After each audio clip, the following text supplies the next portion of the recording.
Bonjour à toutes et à tous et bienvenue sur Grand Lille TV, ravi d'être en votre compagnie en cette matinée du vendredi 6 septembre. Il est tout juste 7h30 et voici en images en 7 minutes un tour complet de l'actualité et dans votre métropole lilloise.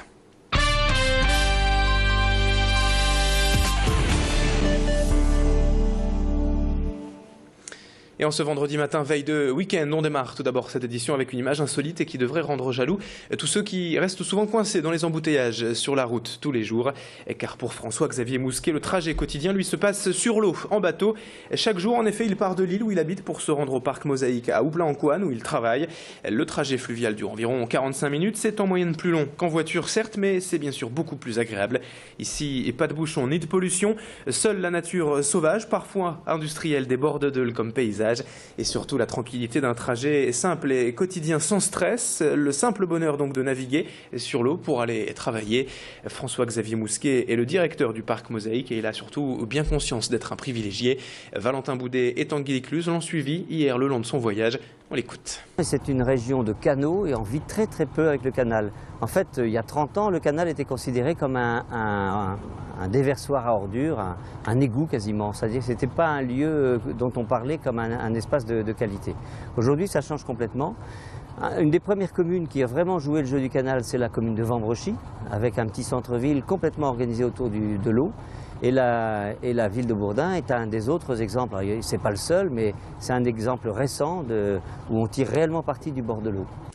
L'actualité du jour à présent et cette information en bref, la visite de la ministre déléguée à la famille dans la région, Dominique Bertinotti, sera dans la métropole lilloise. Aujourd'hui, elle se rendra notamment dans une classe passerelle d'une école maternelle lilloise. Une visite en fait sur le thème de la préscolarisation des enfants de moins de 3 ans, du soutien à l'emploi et à la parentalité. On suivra cela bien sûr sur Grand Lille TV tout à l'heure et on en reparlera dans nos prochaines éditions. En bref, toujours dans ce journal du nouveau dans l'affaire du meurtre de l'homme cette semaine. Souvenez-vous, mardi après-midi, un homme de 42 ans était abattu de plusieurs balles en pleine rue avenue de Dunkerque à Lomme, probablement dans un règlement de compte, dans une histoire de stupéfiants. Depuis, l'enquête de police a progressé et a permis d'arrêter 2 personnes ayant participé au meurtre. 2 frères d'une trentaine d'années, l'un qui était sur place au moment des faits et l'autre qui aurait fait disparaître des preuves. Mais le tireur présumé dans cette affaire, lui en revanche, est toujours en fuite et il est activement recherché. C'est peut-être l'avenir de la construction et c'est à Lille que ce projet est né, issu de l'imagination et du travail de 2 anciens étudiants de l'ICAM. Les préfabriqués écologiques intéressent de plus en plus les promoteurs et les bailleurs sociaux. Comme vous allez le voir sur ces images, le concept de ces maisons, de ces bâtiments, c'est d'additionner des blocs en ossature bois fabriqués en usine pour en faire à peu près ce que l'on veut. En moyenne, le délai d'assemblage est d'à peine 4 semaines contre 18 mois pour une construction classique. Et en plus, c'est écologique, tout est fait à base de matières naturelles.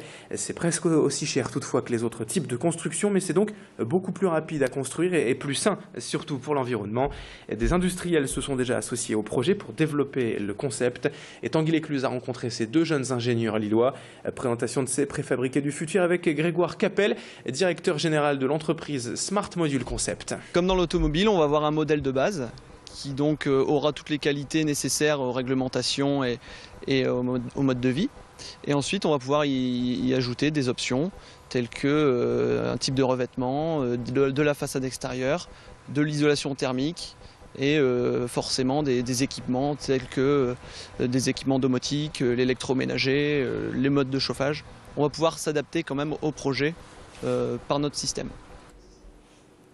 Avis à tous les gourmands et les adeptes de la bonne cuisine. L'opération Tous au Resto revient cette année du 16 au 22 septembre. Pendant une semaine donc, les meilleures tables de la métropole lilloise proposeront à leurs clients un repas gratuit pour un repas acheté. Une opération qui permet au public de découvrir à moindre coût les richesses de la gastronomie et du terroir régional. Et pour les restaurateurs de montrer leur savoir-faire à travers des menus travaillés spécialement pour l'occasion. La liste des restaurants participants est disponible sur internet sur tousauxrestaurants.com et les réservations seront ouvertes d'ailleurs dès ce lundi matin.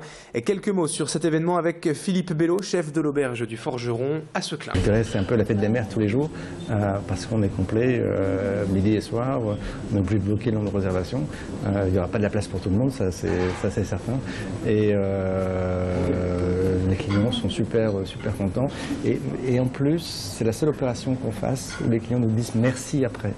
Les clients par politesse peuvent dire merci, mais là il y a vraiment un merci du fond du cœur de la part de nos clients, parce qu'ils sont conscients qu'on fait un gros effort pour les accueillir et leur faire plaisir.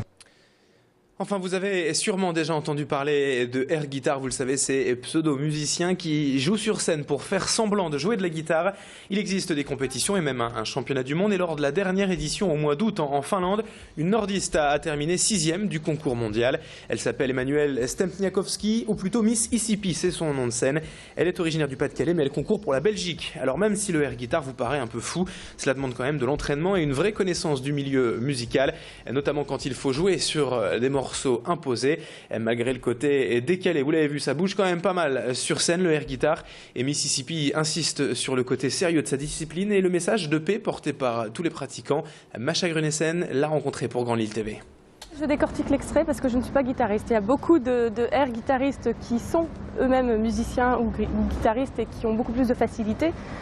Donc ils sont un peu plus libres, plus à l'aise, je pense, sur leur jeu.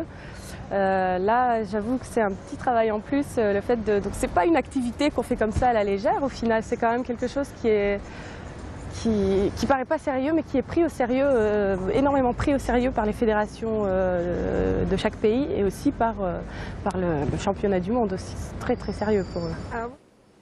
Allez, fin de cette édition, 7h36 sur Grand Lille TV. Bon réveil et bonne matinée à toutes et à tous. Dans un instant, on enchaîne avec la météo et l'infotrafic. A tout de suite.